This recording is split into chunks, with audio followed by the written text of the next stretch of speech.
अपराध एवं अपराधियों के विरुद्ध प्रभावी कार्रवाई करने के क्रम में जनपद संभल की पुलिस टीम द्वारा निरंतर अंतर्राज्यीय बीमा गिरोह के सदस्यों के विरुद्ध कार्रवाई की जा रही है। इसी के क्रम में आज जनपदीय पुलिस द्वारा एक ऐसे गिरोह का खुलासा किया जा रहा है जिन्होंने बीमा क्लेम की राशि को हड़पने के लिए अभी तक 2 हत्याओं को एक्सीडेंट का रूप दिखाते हुए कारित किया है और 1 हत्या की प्लानिंग इनके द्वारा की जा रही थी। पूरा घटनाक्रम इस प्रकार है कि जो हमारा मूल मुकदमा था 13/25 जो कि थाना रजपुरा पे पंजीकृत था, जिसमें पहले 2 अभियुक्त ओंकारेश्वर मिश्रा करण और अमित पकड़े गए थे, उसी में एक अन्य अभियुक्त शाहरुख की गिरफ्तारी फरवरी 2025 के अंदर की गई थी।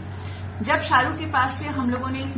मोबाइल भी बरामद किया था और विवेचना के क्रम में ही जब हम उसके द्वारा उसके पास से जो बरामद मोबाइल था उसके डेटा का अवलोकन कर रहे थे, तो हम लोगों ने एक बहुत अजीब सी चीज पाई कि एक व्यक्ति कमल के साथ जो उनकी व्हाट्सएप चैट्स थी उसमें वो एक अमन नाम के व्यक्ति की पॉलिसी क्लेम के बारे में बात कर रहे थे। अमन की हम लोगों ने जब देखा तो 7 कुल पॉलिसी थी जिनकी जो कि HDFC, Ergo, ICICI, Lombard, SBI, Aditya Birla इत्यादि कंपनियों की थी और जिसकी कुल वैल्यू 2,70,00,000 थी।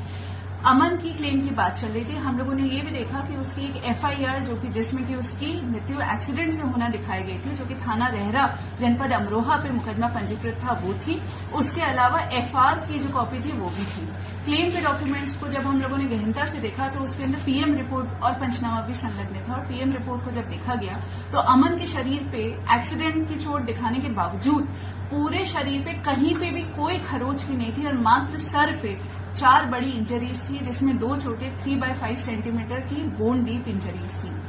हमें इस बात का संदेह हो गया क्योंकि हम बीमा गिरोह पे लगातार काम कर रहे थे कि ये एक एक्सीडेंट ना होकर एक सुनियोजित हत्या हो सकती है। इसलिए हमारे द्वारा एक रिपोर्ट प्रेषित की गई कि इसमें अग्रिम विवेचना की आवश्यकता है और DIG सर के आदेश से ये अमरोहा से ये विवेचना जो है थाना रजपुरा में ट्रांसफर हुई। इसी की विवेचना के दौरान जो हमने दस्तावेजों से 2 प्रमुख अभियुक्तों को चिन्हित किया था, उनका नाम था कमल और वेद प्रकाश, जो कि धनारी के रहने वाले हैं। इन लोगों को हम लोगों ने बुलाया और इन लोगों से गहनता से जब पूछताछ की गई तो इन लोगों ने स्वीकार किया कि इनके द्वारा बीमा क्लेम की राशि को हड़पने के लिए अमन की हत्या की गई, जो कि इनकी सगी मौसी की लड़की का लड़का था। इनकी मौसा जी की डेथ हो चुकी थी और मौसी की लड़की की भी डेथ हो चुकी थी।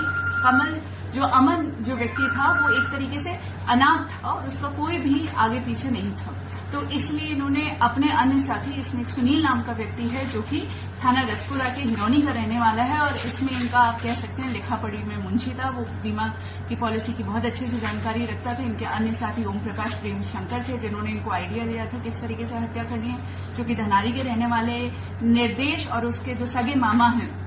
उदय भान, वो भी इसके अंदर इनके साथ